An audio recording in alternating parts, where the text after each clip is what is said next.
Bapak, Ibu, dan saudara-saudara yang terkasih. Perkenalkan, nama saya Fitria. Saya mengajar di SD YPPSB 2, Sangatta Utara, Kabupaten Kutai Timur, Kalimantan Timur.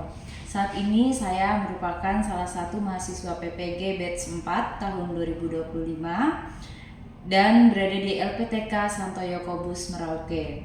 Sekarang saya akan membuat video pembelajaran untuk kelas 6 SD dengan tema bertindak menurut hati nurani. Terima kasih. Selamat pagi. Pagi Bu Fitria. Oke, bagaimana kabarnya pada pagi hari ini? Baik. Aldo, gimana kabarnya Aldo? Baik. Baik. Oke. Nah, baik.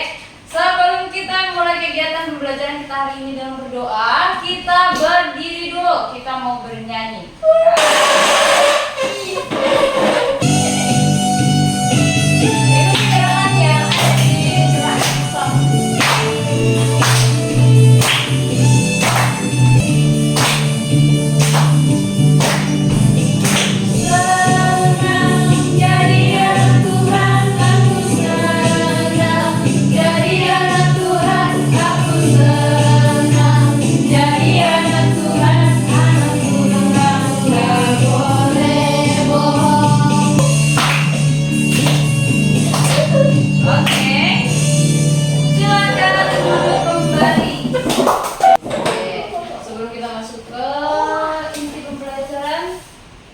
Berdoa terlebih dahulu, silakan Abi untuk memimpin kita dan doa.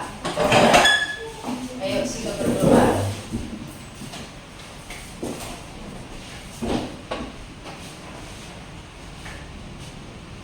Teman-teman, sebelum kita mulai pelajaran agama pada pagi hari ini, marilah kita bersatu dalam doa. Dalam nama Bapa dan Putra dan Roh Kudus. Amin. Allah Bapa yang Maha Kuasa, puji dan syukur kami akan sampaikan kepadamu dengan perantaraan Yesus Kristus Tuhan kami. Amin.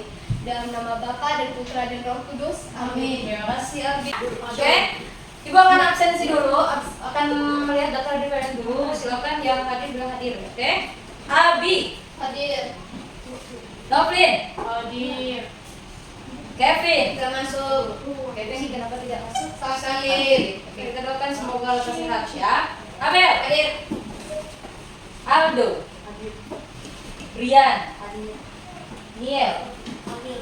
Oke, ada semua kecuali Kevin. Tujuan pembelajaran kita pada hari ini. Peserta didik mampu memahami pengertian dan peran hati nurani sehingga terdorong untuk bertindak menurut hati nurani dalam hidupnya sehari-hari sebagai orang beriman Kristiani. Oke. Nah, peserta didik mampu memahami. Yang pertama, pengertiannya. Apa sih itu hati nurani? Ya. Nah, menurut pemahaman secara umum dan menurut pengertian dalam gereja Katolik, ya. Nah, yang kedua, setelah kita tahu hati nurani itu apa, maka hal kedua yang harus kita lakukan adalah, atau yang harus kita ketahui adalah apa peran hati nurani itu untuk kehidupan kita setiap hari. Kira-kira hati nurani itu berasal dari suara apa? Ya. Nah, itu yang akan menjadi tujuan pembelajaran kita dalam pembelajaran pada hari ini, ya, dalam materi hari ini. Nah, silakan amati gambar tersebut. Nah, ada berapa gambar? 4. 4. Oke. Gambar pertama itu tentang apa, Aldo? Ayo dong jawab. Anak kecil sedang apa dia, Aldo? Ya, dia sedang makan. Bukan Ya. nanti. Sedang makan. Oke. Di gambar pertama ini apa yang ketika kalian melihat gambar pertama ini apa yang kalian rasakan? Kasihan. Ada lagi? Sedih. Ada lagi? Pengen nolong. Oke. Ketika melihat anak kecil yang sedang, tentu saja dia sedang kelaparan ya, sampai dia sanggup untuk memakan makanan yang masih tentu saja kotor ya, karena dia dari tanah kan, di tanah itu. Nah, tetapi namanya dia kelaparan, tidak punya makanan yang lebih baik, maka dia makan apa yang ada. Ketika kita melihat ini kita merasa sedih, kita rasanya ingin menolong, ya kan? Kasihan. Nah, kemudian kedua, perhatikan gambar yang kedua, yang sebelah sini ya. Itu gambar apa? Anak-anak bareng. Anak-anak berteriak kepada orang yang lebih Oke. tua. Seorang anak kecil berteriak kepada orang yang lebih tua. Apakah perbuatan ini baik? No, Flip? Tidak. Mengambil milik orang lain.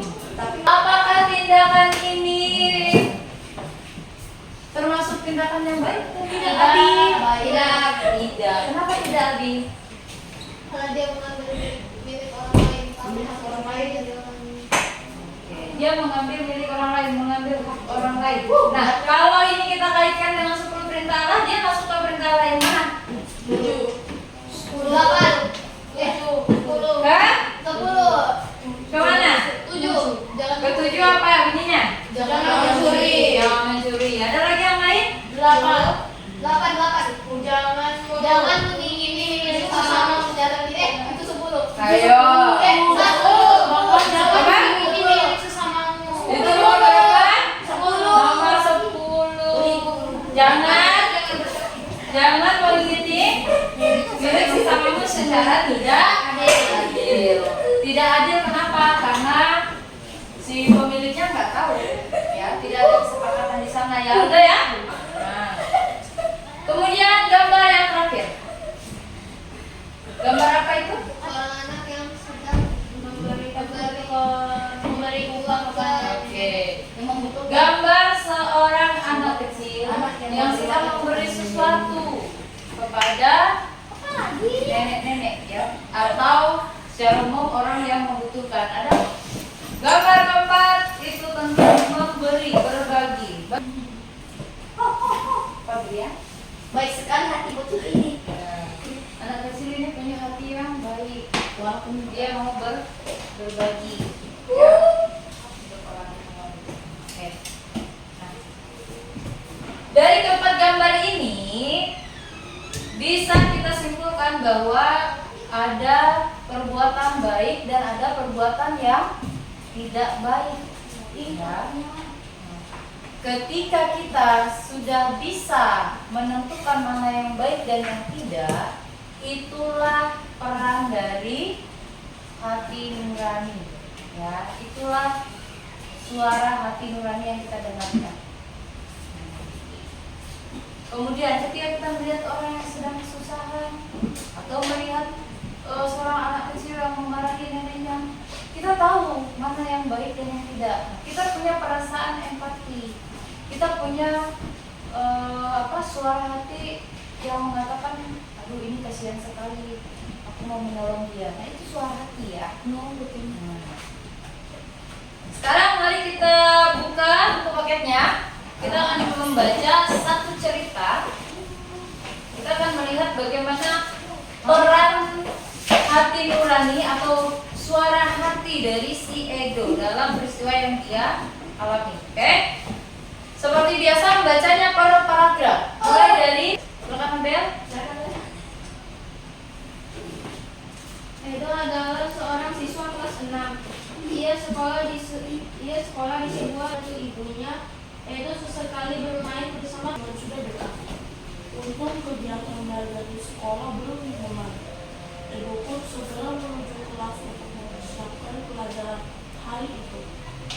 Ketika istirahat, Edo bergegas ke kamar kecil untuk melihat lebih jelas isi tasnya. Untuk mencari orang sesuai dengan KTP yang ditemukannya. Pulang sekolah, Jika aku adalah Edo, maka tuh isi ceritanya tentang apa tadi? Tentang apa? Tentang anak. Edo Ketemu kasih menemukan menemukan tas atau barang milik orang lain. Ya. Barang. Sebelum kita melihat bagaimana keputusan dari Edo ya mengembalikan atau tidak, maka kita harus lihat dulu apa yang diinginkan oleh Edo. Sebelumnya di awal cerita tadi dia menginginkan apa? Mainan, ya, barang-barang yang dimiliki oleh temannya. Hanya dari semua temannya hanya dia yang tidak punya karena keadaan. Ibunya hanya bisa membayar uang sekolahnya. Di luar itu, bahkan Edo mau berjalan kaki ke sekolah demi menyisihkan uangnya untuk ditabung untuk membeli apa yang dia inginkan. Kemudian, mengapa Edo tidak memiliki barang tersebut? Nah, sudah disampaikan tadi, karena keadaannya mereka bukan orang yang punya uang yang banyak. Bisa sekolah aja sudah syukur. Beda dengan teman-temannya yang punya lebihan untuk membeli barang-barang yang kayak ini. Aldo, apa tadi barang yang ditemukan oleh si Edo di angkutan pedesaan tadi? Aldo. Sejumlah uang KTP atau ATM dan identitas. Oke, sejumlah uang. Apalagi Brian? KTP. Apalagi Novrin? Tablet. Ya, barang-barang berharga itu. Ya. Ada kartu ATM. Kemudian, jika kalian ya menjadi Edo, apa yang akan kalian lakukan setelah menemukan tas yang berisi tablet? Silakan Novrin. Mengantarnya kepada kantor polisi. Oh, mengantarnya ke kantor polisi supaya nanti polisi yang cari pemiliknya ya, datanya pasti ada. Abel, ke polisi juga. Niela, kalau Niela yang ketemu barang orang seperti itu. Tapi dalam situasi ini Niela lagi butuh sesuatu gitu. Tapi itu barang orang lain gitu. Apa? Oh, dibiarkan di situ dan zamannya akan kembali Kayaknya pilihan kursi. mengambilnya. Oke, Abi, mau Abi lakukan. Jadi mengembalikan barang tersebut. Oke, ya. Aldo. Kalau Aldo jadi Edo, sekarang Aldo jadi Edo. Apa yang akan Aldo lakukan kalau ketemu barang orang lain? Mengembalikannya. Oke. Setiap orang punya pendapatnya masing-masing ya. Nah, apa yang diusulkan oleh Joni? Joni dulu. Apa tadi? Disuruh aja jual aja. Disuruh mengambil Disuruh diambil ya. Ambil aja. Dia mempengaruhi si Edo. Dari orang lain. Nah, kemudian bagaimana perasaan yang dialami oleh Edo setelah mengembalikan barang yang diambil? Senang dan tentunya pasti tidak ada beban karena dia tidak bersalah.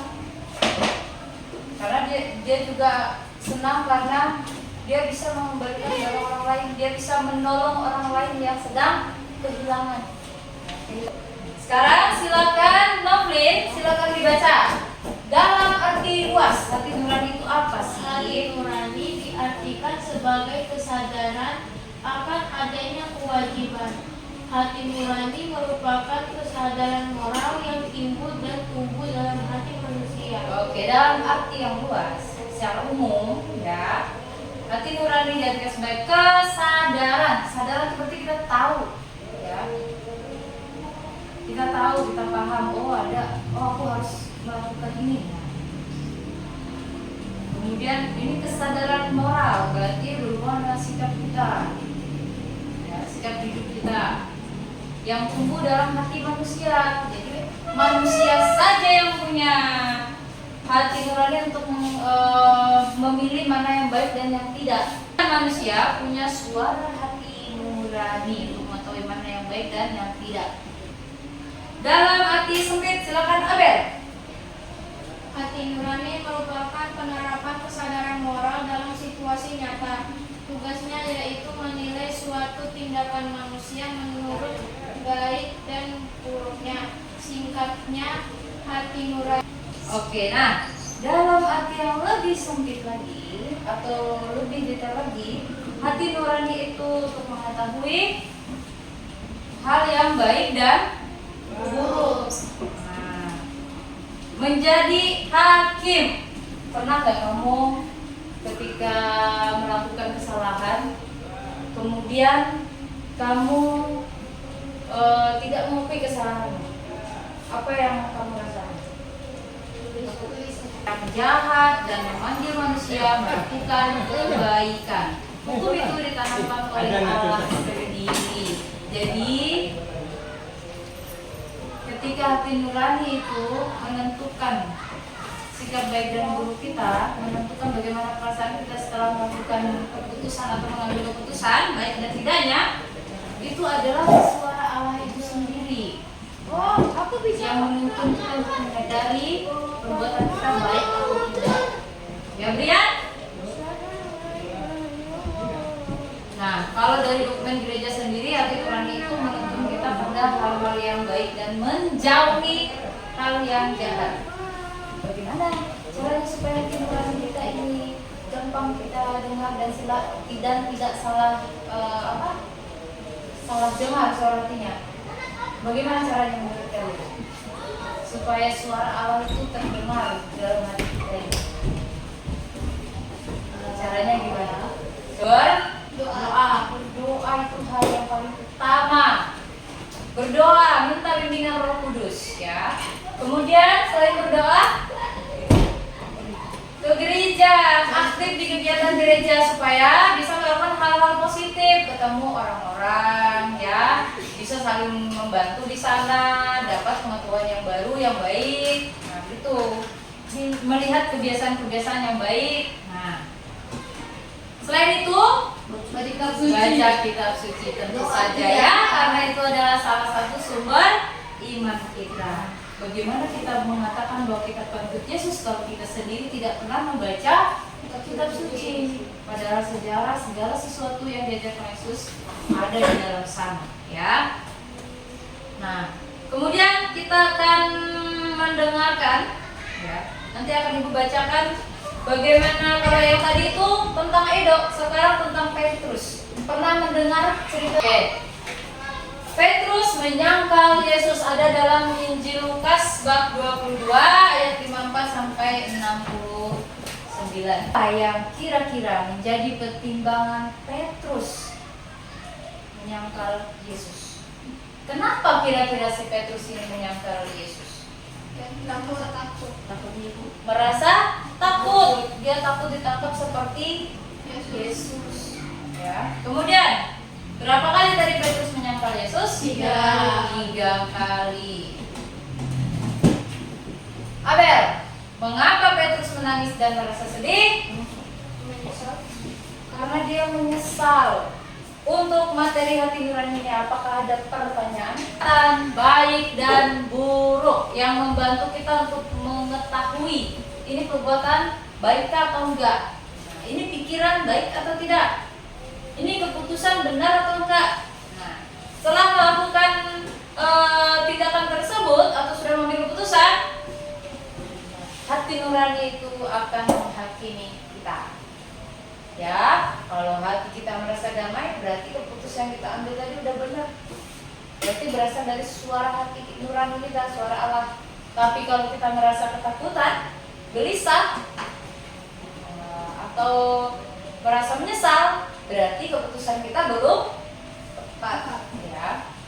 Oke. Isi ceritanya atau kasus yang akan kalian diskusikan. Nah, baru setelah itu jawab pertanyaan yang sudah disediakan, ya, untuk pemecahan kasus yang terjadi. Silakan berdiskusi. Namanya diskusi itu berarti harus tukar pendapat dengan temannya. Jangan hanya satu orang, ya. Itu jawabannya sebenarnya. Hanya mau menentukan keputusan berdasarkan hati nurani. Baca ceritanya dulu soalnya diskusikan.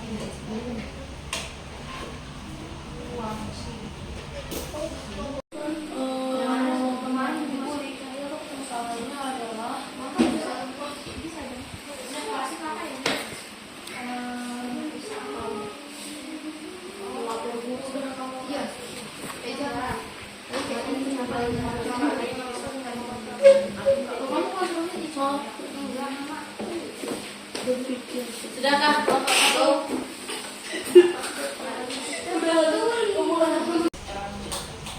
Itu jawabannya sudah sebentar. Hanya mau menentukan keputusan berdasarkan hati nurani. Baca ceritanya dulu soalnya diskusikan. Kalian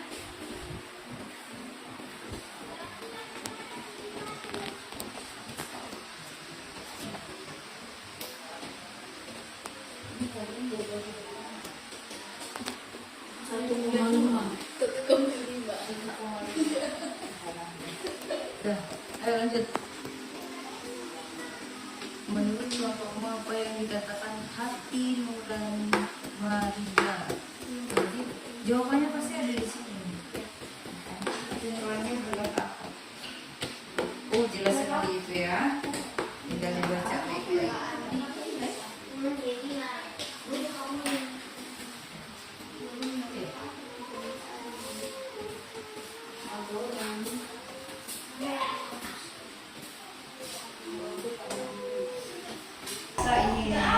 Kita berdiri di sini untuk mempresentasikan hasil diskusinya. Kelompok 2 silakan hadap ke depan sini.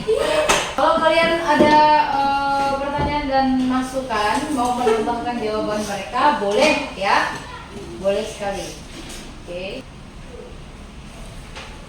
Yang kedua, apa yang dikatakan hati nurani Maria? Jawabannya, merasa tidak tenang dan ragu harus memilih yang mana. Nomor 3, tindakan apa yang seharusnya dipilih Maria? Jawabannya, tidak boleh mencontek karena itu tindakan yang tidak baik. Mengikuti ajaran temannya, mereka tidak nyaman, gelisah dan mendapat dosa. Yang kelima, sikap apa yang menunjukkan kejujuran dalam situasi ini? Jawabannya, tidak mencontek ataupun menyalin jawaban teman. Sekian presentasi kita pada hari ini. Dari presentasi kita tadi, apa ada yang ingin ditanyakan? Bagaimana si Maria ini menghadapi kegelisahannya? Ya, di kasus ini dia melihat teman-temannya buka buku, ya. Nah, di satu sisi dia tahu bahwa mencontek itu tidak baik, melanggar aturan, itu perilaku yang tidak terpuji. Nah, di sisi lain dia takut nilainya tidak baik dan dimarahi orang tuanya. Dalam posisi seperti itu, maka hati nuraninya sangat penting sekali perannya, ya, menentukan mana sikap yang harus dia ambil. Ya, dua-duanya dipertimbangkan oleh kita. Tapi sebagai orang yang memiliki hati nurani, orang yang memiliki iman, maka jawaban dari kelompok 1 tadi, Maria memilih untuk tidak menyontek. Ya, karena itu adalah perbuatan atau tindakan yang tidak baik. Ya, kalaupun nanti nilainya tidak baik, tidak bagus atau kurang, nah itu bisa diperbaiki, ya, dengan belajar lagi lebih giat.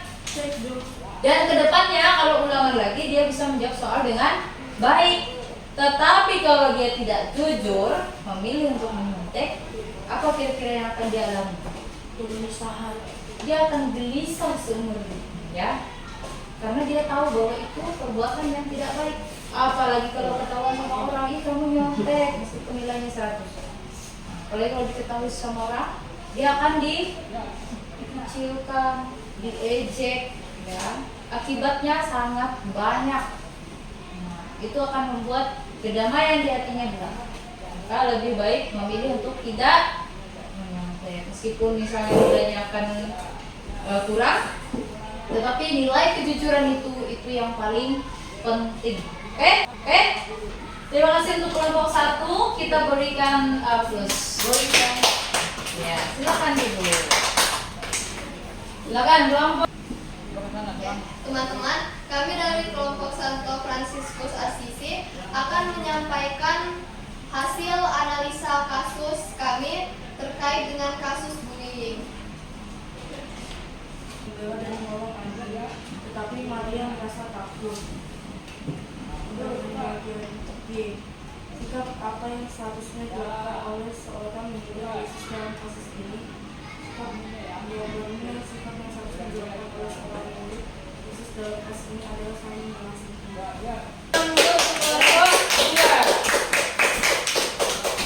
Oke, dari dua hasil diskusi tersebut, apa yang kalian dapatkan? Petik dari dua kasus itu, refleksinya, Pak. Berani membantu orang. Pak, berani membantu orang, belajar dari si Maria namanya, yang tadi di kasus kalian. Iya. Oke, belajar dari si Maria berani membela temannya, ya. Nah, bahkan kebohongan kecil itu akan menjadi besar jika dilakukan terus-menerus atau menjadi sebuah kebiasaan. Nah, kemudian ada lagi refleksi atau makna yang bisa kalian ambil dari keseluruhan pembelajaran hari ini. Apa? Jangan membuli. Oke, apalagi dari keseluruhan pembelajaran dari awal tadi sampai sekarang kita membahas tentang dua kasus itu. Baik, oke, apalagi? Abel, Nofrin, Aldo, apa? Nia, Labi. Jangan membuli. Sudah, jangan membuli, sudah, jangan mengetek, sudah. Apa? Membela orang yang benar, ya, atau membela kebenaran, harus berani. Apalagi? Mengembalikan barang yang bukan milik kita. Mengembalikan barang yang bukan milik kita. Berarti kita peduli sama orang yang hilang barang tadi. Baca pelan-pelan bersama-sama. 1, 2, 3. Hati nurani adalah anugerah istimewa dari Tuhan yang ada di dalam lubuk hati setiap manusia. Ia bukanlah perasaan, tetapi keputusan akal budi yang menilai suatu perbuatan itu baik atau buruk. Hati nurani bekerja dalam 3 waktu. Sebelum bertindak, ia mendorong kita untuk melakukan yang baik, kesalahan. Karena hati nurani adalah suara Tuhan, kita wajib menaatinya dan terus-menerus melatihnya dengan belajar sabda Tuhan dan berdoa dan meminta nasihat yang baik. Oke, itu ya kesimpulannya. Apakah ada pertanyaan untuk materi ini? Tidak. Sudah paham? Sudah. Suara dinamis adalah suara yang menuntun kita untuk melakukan yang baik dan menjauhi yang jahat. Maka mulai sekarang rajin berdoa, rajin baca kitab suci, mendengarkan nasihat guru, orang tua di rumah, terlebih nasihat para biarawati yang tentu saja mengarahkan kita pada hal-hal yang baik. Mulai hari ini silakan refleksikan masing-masing, ya. Apakah selama ini aku sudah mendengarkan suara hatiku atau belum? Bagaimana perasaanku ketika melakukan perbuatan yang salah? Bagaimana perasaanku ketika melakukan perbuatan yang tidak baik? Bagaimana cara memperbaikinya? Bagaimana cara fokus mendengarkan suara Tuhan ini? Ya. 2, 3. Di hati ini ada cinta, di mata ini ada cinta, di mulut ini ada cinta, di tangan ini ada cinta. Teman-teman, sebelum kita pulang, marilah kita berdoa. Dalam nama Bapa dan Putra dan Roh Kudus. Amin. Allah Bapa yang Maha Kasih, kami puji. Inilah doamu ya Tuhan, demi Kristus Tuhan pengantara kami. Amin. Dalam nama Bapa dan Putra dan Roh Kudus. Amin. Terima kasih, selamat.